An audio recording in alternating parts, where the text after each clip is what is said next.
Bismillahirrahmanirrahim. Assalamualaikum warahmatullahi wabarakatuh. Pada kesempatan kali ini kita akan belajar di kelas 6, pelajarannya yang ke-10, yaitu materi senangnya meneladani para nabi dan ashabul kahfi. Adapun submateri yang akan kita bahas adalah kisah keteladanan Nabi Yunus alaihi salam.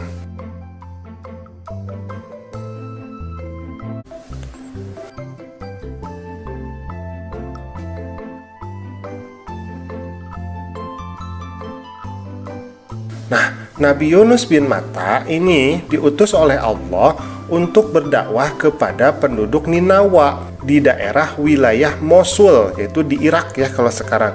Nah, penduduk kampung Ninawa ini berpaling dari ajaran Allah dan menyembah berhala. Nabi Yunus ini terus-menerus meminta mereka untuk bertauhid, untuk beriman kepada Allah. Tetapi kaumnya itu tidak mau mendengarkan nasihat dari Nabi Yunus, sehingga Nabi Yunus ini menjadi jengkel dan marah. Allah kemudian mewahyukan kepada Nabi Yunus untuk membimbing kaumnya.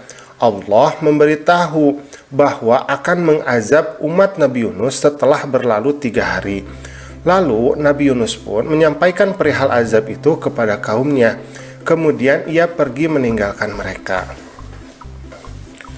Nah, sebelum 3 hari Nabi Yunus ini telah pergi. Ketika Nabi Yunus ini pergi, maka kaumnya itu mulai berpikir bahwa azab Allah itu mungkin akan datang kepada mereka. Sehingga mereka pun bertaubat, mereka pun menjadi takut. Tetapi Nabi Yunus ini telah pergi meninggalkan mereka. Nah, di tengah perjalanan ketika Nabi Yunus ini sedang pergi, maka muncullah badai yang sangat besar. Kapten kapal ini berkata kepada para penumpang agar barang-barang yang berat itu dilemparkan ke tengah laut supaya perahu mereka tidak tenggelam. Ternyata walaupun sudah dilempar semua barangnya, perahu itu tetap terombang-ambing hampir tenggelam. Maka diadakan undian di antara mereka. Untuk menyelamatkan kapal, maka kita harus mengurangi beban. Harus ada yang berkorban untuk melompat ke laut, kata kapten. Maka diadakanlah undian. Ternyata ketika dilakukan undian 1 kali, nama Nabi Yunus itulah yang keluar. Maka kapten berkata, wah, tidak mungkin Nabi Yunus itu kita lempar, karena Nabi Yunus adalah orang yang soleh. Ternyata setelah dilakukan 3 kali, tetap nama Nabi Yunus yang keluar.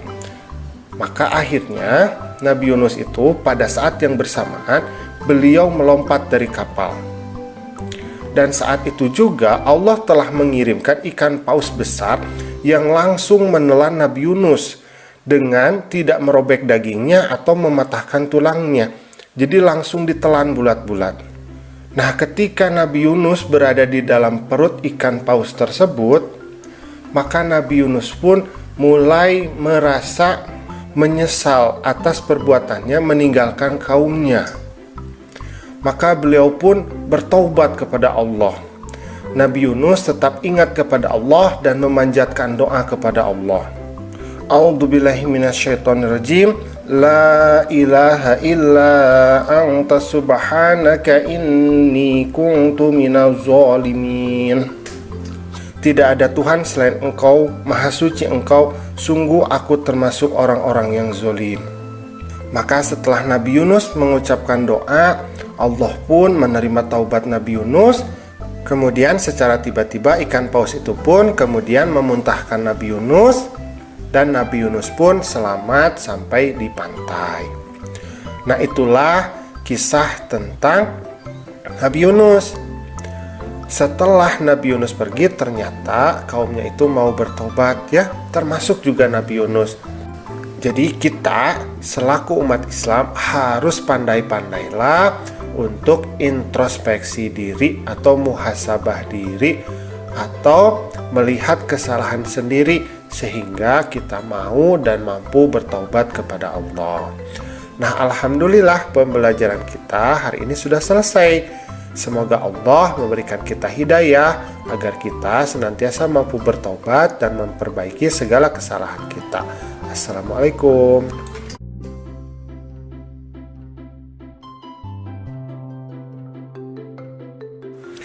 Bismillahirrahmanirrahim. Assalamualaikum warahmatullahi wabarakatuh. Pada kesempatan kali ini kita akan belajar di kelas 6. Pelajarannya yang ke-10, yaitu materi senangnya meneladani para nabi dan ashabul kahfi. Adapun submateri yang akan kita bahas adalah kisah keteladanan Nabi Zakaria.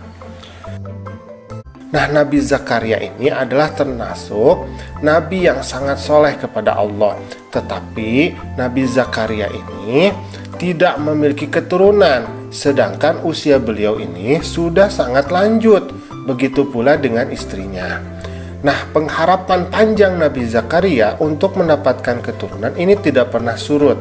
Nabi Zakaria ini selalu taat beribadah, terus berdoa dan tidak putus-putusnya kepada Allah.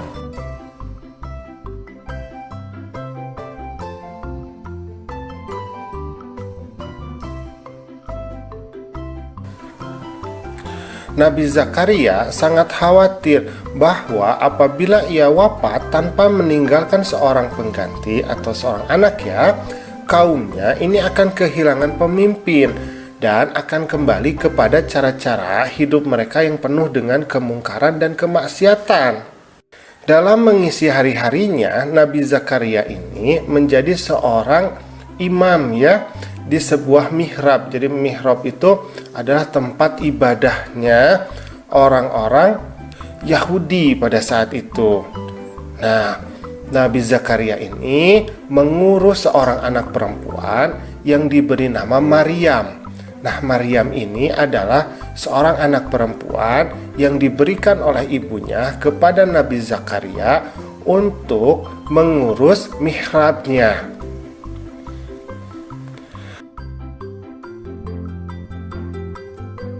Nah, suatu hari ketika Nabi Zakaria ini datang ke mihrab, ia melihat Maryam di salah satu sudut mihrab sedang sholat sedang sujud. Nah, kemudian di depannya terlihat berbagai jenis buah-buahan musim panas. Maka bertanyalah Nabi Zakaria kepada Maryam, "Wahai Maryam, dari mana kamu dapatkan buah-buahan yang musim panas ini, sedangkan kita sedang berada di musim dingin?"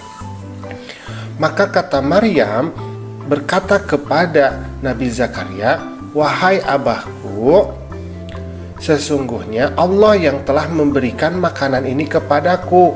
Setiap kali aku selesai sujud di pagi hari, maka makanan ini telah ada di depanku. Dan begitu pula ketika aku telah selesai sujud di sore hari, makanan ini juga telah tersedia di depanku. Dan itu adalah sesuatu yang mudah bagi Allah."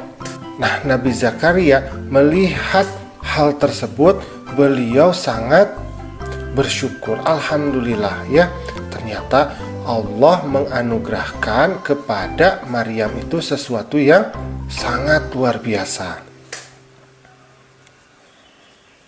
Nah, suatu ketika Allah ini memberikan suatu instruksi kepada Nabi Zakaria bahwa Nabi Zakaria ini akan segera memiliki seorang anak. Nah, ciri-cirinya adalah Nabi Zakaria ini tidak akan bisa bercakap-cakap dengan orang lain walaupun beliau tidak sakit. Jadi ada suatu peristiwa yang menakjubkan. Allah memberi tanda-tanda kehamilan dari istri Nabi Zakaria bahwa mulutnya tidak akan bisa berbicara selama 3 hari dengan sesama manusia, padahal ia tidak sakit. Suatu ketika Nabi Zakaria tidak bisa berbicara selama 3 hari dan ternyata Allah mengabulkan doa Nabi Zakaria. Istri Nabi Zakaria yang sudah tua pun ternyata ini mengandung, jadi hamil. seorang anak laki-laki yang kelak nanti akan diberi nama yaitu Yahya, yang kita mengenalnya sebagai Nabi Yahya. Nah, kita harus mencontoh ya sikap Nabi Zakaria ini yang tidak pernah putus asa, selalu berharap dan berdoa kepada Allah. Nah, alhamdulillah pembelajaran kita sudah selesai. Ingat ya, untuk selalu berdoa kepada Allah. Insya Allah, Allah akan mengabulkan doa hambanya. Assalamualaikum.